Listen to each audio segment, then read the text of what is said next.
Fuck your veganism! We get a lot of trolls. That's right. Guessing your anti-slaughterhouses. Yeah. No, you got it. You got it exactly right. Well, I want to know what you think. Well, what do you mean? Like, if I agree morally with it? Well, how do you feel when you see the footage? I mean, it's not very nice, is it? But then again, it's food. Yeah. It's a chain of survival. But it's a bit more. Yeah, I guess the industry. It's just the industry's fault, really, of not really regulating enough safety precautions for the food that we eat. Yeah. I mean, if you think about it, like they have no legal rights, and that's kind of why whatever's the most profitable thing is the thing that the industry will do. So they're not gravitating towards humane like treatment or anything like that. I mean, animals have no rights that protect them like humans do. I mean, even the most basic rights that we assign to criminals is like, the right to not be tortured being one of them, the right to have bodily autonomy, to not be things like artificially inseminated. To be fair though, like we're from the Canary Islands in Spain. Oh, okay. And I've been there. our produce, animal produce, is all like we kill to eat, not kill to mass. It's not like excessive. No, it's a necessity. Right. We kill because there's no other option. Are you on holiday here? No, I live now here, but he's just come over to visit me. Oh, okay, right. Yeah. But yeah, it's a different story every time you go to different places. Obviously, big countries like this, the UK, like London, and cities like London or big cities, you're obviously going to have a mass production of. Yeah, if we look around and we look at the kind of excess and we live in here, it's kind of hard to say that. It's hard to justify it for like survival. Yeah, exactly. Especially when like our top killers in this country are things like coronary heart disease, Alzheimer's, exactly. and heart attacks. Like one of the major killers in our country, which is caused by cholesterol. Obesity. Yeah, obesity. Yeah. It's a weird one because I'm a PT, right? So I've studied nutrition. Right. We had a debate in class and whether sports athletes would be better prepared for like their daily athletic intake if they were having either a meat-based diet or plant-based diet. And we didn't really get to a conclusion because it was a mixed opinion about how far you can go with certain diet and a certain diet. Because we do need meat, obviously, to survive. And do we? Yeah, I think so, we do. What do you think when you see a top-performing athlete like Lewis Hamilton or Novak Djokovic in tennis or someone like that who has been living on a meat-free diet, and not only have they been surviving, but they've also been thriving, and they've actually chosen that for practical means. What does that do? Does that like blow your mind? It does, because I'm into powerlifting as well, and I've seen like loads of this new trend of powerlifters gone vegan. Yeah. And they get really, really good. I think it just needs to be studied a bit more. I mean, I bring this back to your statement earlier, just questioning whether you still hold it, like that we need meat to survive. Do we even need meat to thrive? These are case studies that's showing the contrary. Are they just random anomalies, like freak shows? I don't know. Are there's something with their genetics that just allows them to do that? I think it's just relevant to where you are, really. Because if you live in a big city, there's always going to be alternatives that you can have. Like there's so many vegan places here now, there's so many vegetarian places. Yeah. But if you go outside, you start going to different countries where their only option is to have the vegetables that they grow and the meat that they farm. Do you know what I mean? Well, I think it would be in that kind of subsistence farming. It's sustainable, yeah. Well, but you'd be very mistaken to become a cattle rancher, because it's a 16-to-1 ratio of crops to animal flesh. The calories that you could get from eating them directly from the ground, just by the law of thermodynamics, it's very clear that you'd be making a tremendous mistake by investing those crops by feeding them to a cow or even to a pig or a chicken. Like the conversion ratio is very inefficient when you consider on a worldwide scale as well. There's 83% of our farmland is used to feed animals, and it makes 20% of the world's calories. It's just crazy, like if you see it from a bigger picture. And also I think so the meat that we have nowadays is more addictive than the meat we used to have. Really? Because there was less stuff in it, because they put so much shit in it. Yeah. That it makes it addictive to eat. But yeah, I like raw diet, so I just eat steak, eggs, vegetables, and that's about it. Yeah. And I think that's just taken me back to how people used to eat, like ages ago. Right. Paleo. I don't know what they call it. Paleolithic diet. Yeah, I'm not like 100% for all this like mass murdering and shit. So seeing this footage, like especially seeing where your food comes from, it must fill you with a sense of conflict, like because you are paying someone to do that. And yeah, it's not by your hands, but the only reason they're in there doing it's not for fun. It's because you're paying them to do it. So what do you think is the change for it? What do you think can be done? Well, there is a solution, isn't there? What is it? A vegan lifestyle. Just a vegan lifestyle. Yeah, but how it's quite simple. How would you counteract in terms of the supplementation towards like certain vitamins that you normally have organically with that meat? That I have to supplement. I supplement with B12. B12. I highly recommend it.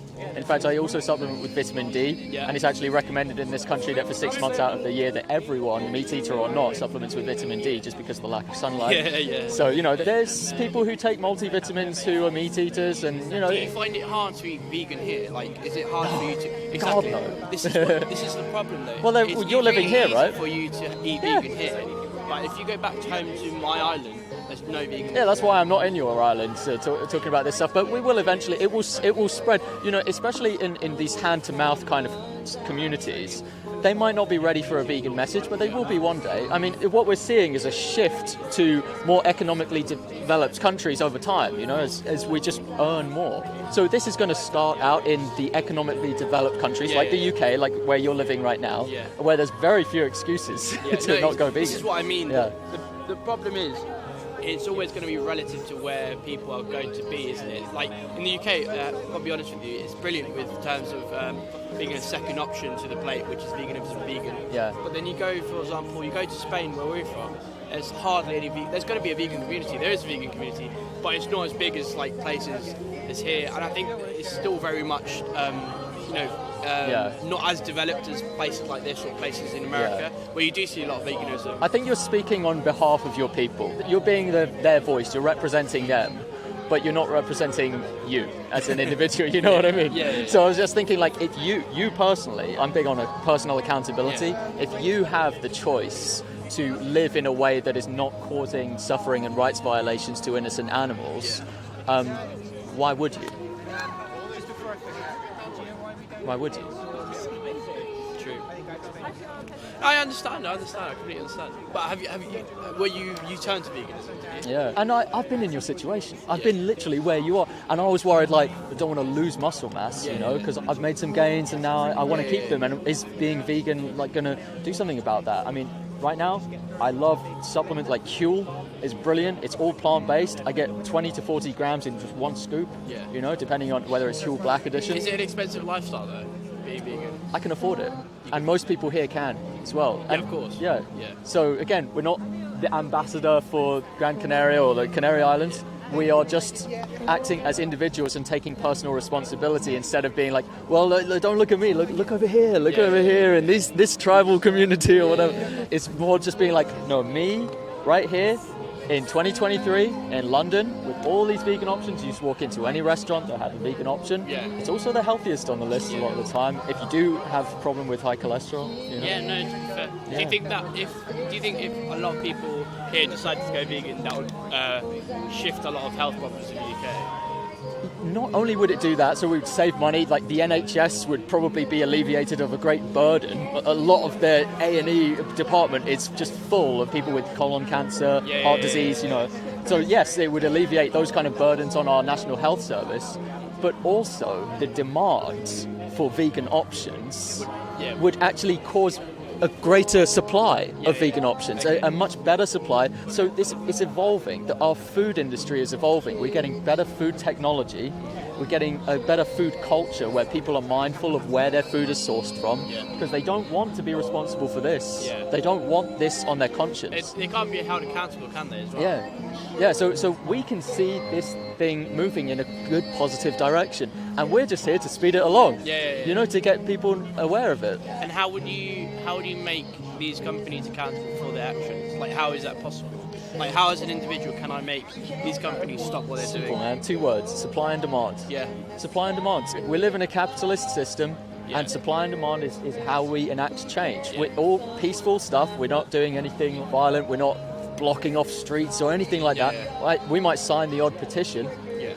but we are an abolitionist movement. So personally, I don't think that animal welfare helps the animals in the long run. I think an abolitionist stance is necessary, but that's more about the how and not the why. So the why is quite clear with this. Yeah, of course. Yeah. It's sad to see the way they treat animals like that. It's really interesting. I just wanted a conversation about it. Yeah, no, I'm so glad you stopped for a conversation. Because information is key. Yeah, I'm guessing you were like me. When did you decide to start eating meat? I was born with it. Yeah, I mean, exactly, yeah. right? So we're born into a culture of eating meat, Yeah. where we're not brought up to question it. Yeah. And also, like, sitting in school, there was like the food pyramid. It was just based on things people thought at the Relevant. time. Yeah. You know, someone like drafted it up in Photoshop, and that was what was, you know, in my curriculum at school. But wouldn't you agree that we've eaten meat since the beginning of our time, and that we've always eaten it, like, and it's just now because of this capitalistic society that we live in, the industry is like this. Even if we did, I don't know if that would change the cruelty aspect of this. And the question remains, if we don't need to live happy, healthy lives, should we? That's the question. And the scientific consensus is strongly of the opinion that you can live happy, healthy lives no matter what stage of life you're at, no matter what age you're at. And that's by non-vegan institutions that are saying that, not vegan institutions. So when non-vegans are saying it, non-vegan health experts and nutrition experts, I tend to think, well, that's quite a good endorsement. Yeah. Wouldn't you say? Yeah. I mean, my mum and dad are vegetarian. They're not quite vegan, Right. but they don't eat any meat at all. Yeah. But they'll eat milk and eggs and cheese and stuff.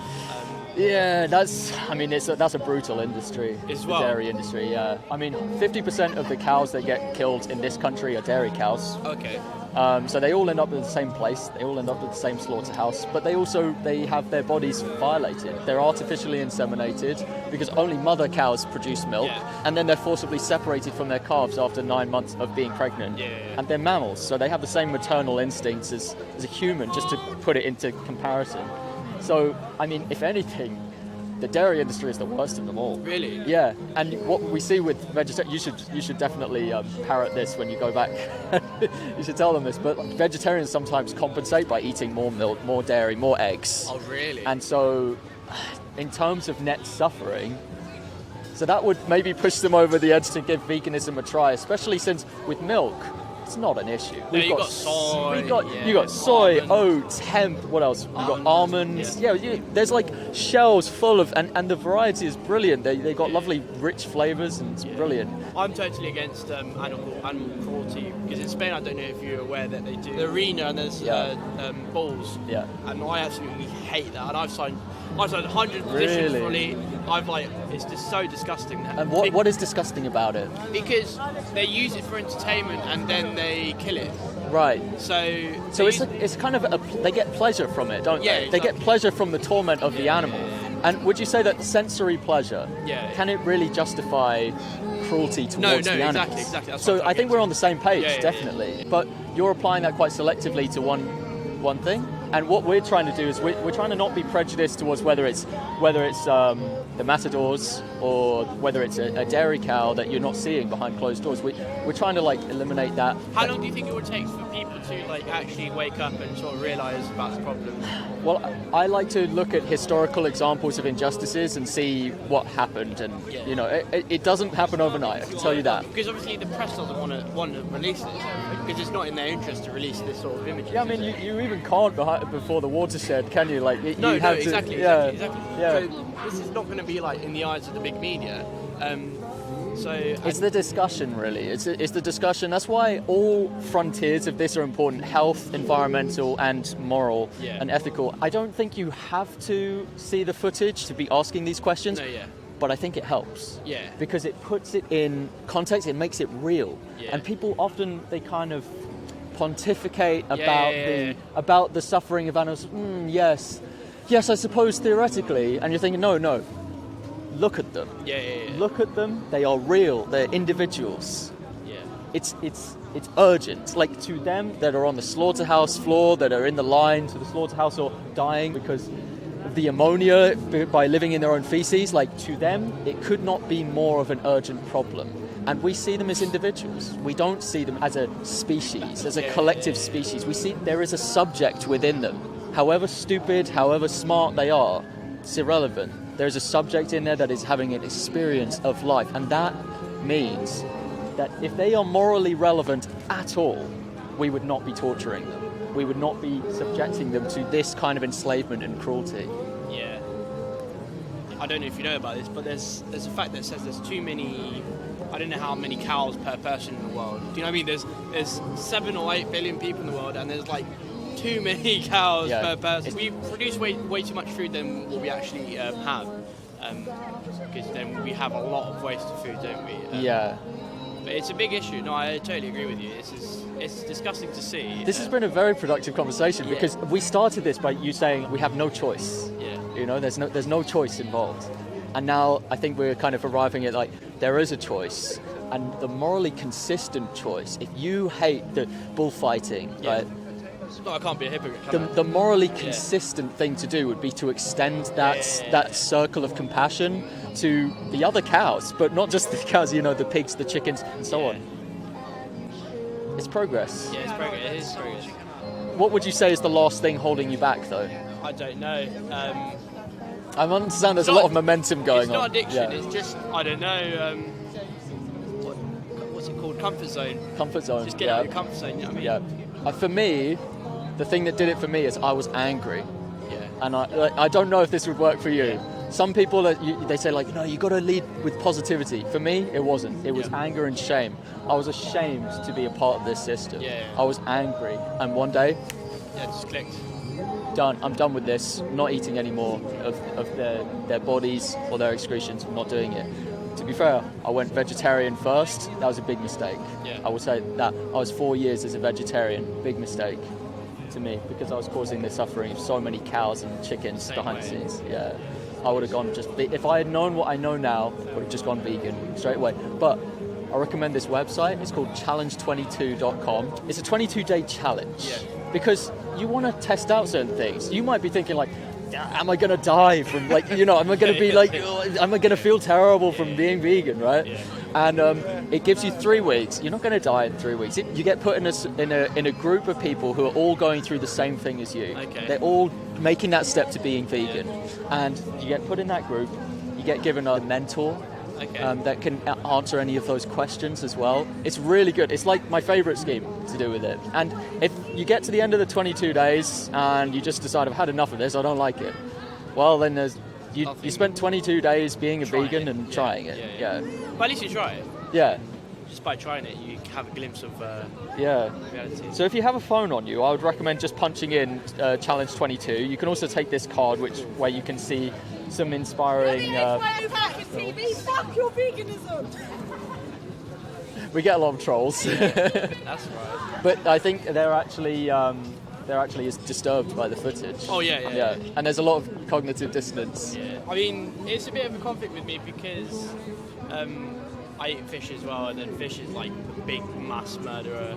There's a lot of fishing. The fishing is massive, especially where we're from as well. Right. There's huge environmental concerns as well, but if you need to sort of think compassionately about them, you can think like all your favourite marine animals get caught up in those nets. All of them. I'm a sailor and I know what it is. Right. To be like, I've seen fishermen just like don't care at all. Yeah, bycatch, bottom trawling. It's just scourging the marine life. Yeah, it's awful. Our government wants to ban it because it's destroying so many species. It gets all the coral out, and then it's a big environmental issue as well. Yeah.